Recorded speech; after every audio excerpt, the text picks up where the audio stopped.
যারা খুব সদ্য প্রাক্তনেরা 1-2 বছর এরাও থাকবে, এরা কাজটা মানে গায়ে বদলে কাজটা করে দিতে পারবে।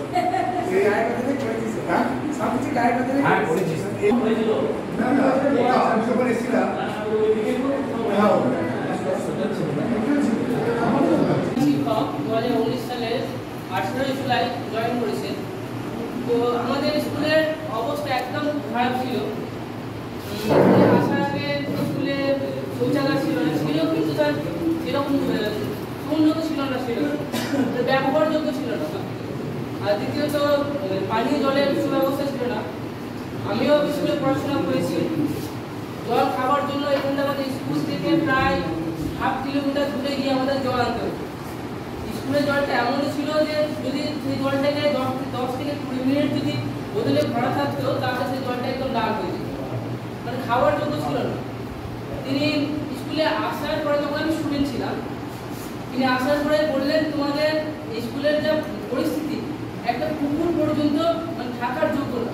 তিনি বলতে বাধ্য হয়েছিলেন, এটা এত অবস্থা খারাপ ছিল। তারপর তিনি বললেন তোমাদের যা অভিযোগ আছে, যা দরকার আছে আমাদেরকে অ্যাপ্লিকেশন করো। তোমাদের প্রত্যেকটা ক্লাস স্টুডেন্টকে বলেছিলেন তোমরা অ্যাপ্লিকেশন করো, তোমাদের যা যা দরকার আছে। আমরা সেই অভিযোগগুলো আমরা দিয়েছিলাম। স্যার বুঝলেন না এটা সত্যি একটা বড় অভিযোগ, এগুলো মেটানোর দরকার আছে।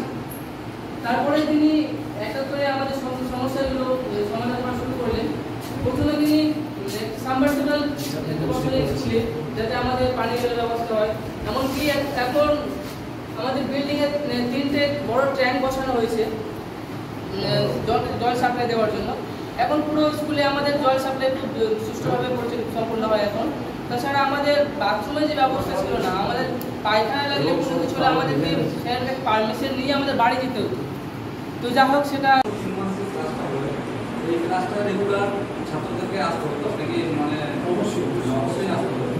আর ব্যাপারটা হচ্ছে তার আগে যে মানে প্রায় পরে যে আবার ছুটি বলি, পুজো ছুটি পরে কি হবে, আমি ক্লিয়ার করলাম, মানে পুজো ছুটি করবে, পুজো ছুটি পরে টেস্ট শুরু হয়ে যাবে।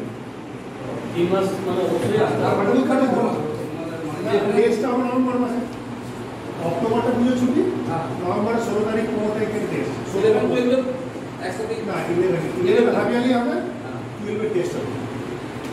11 12 কে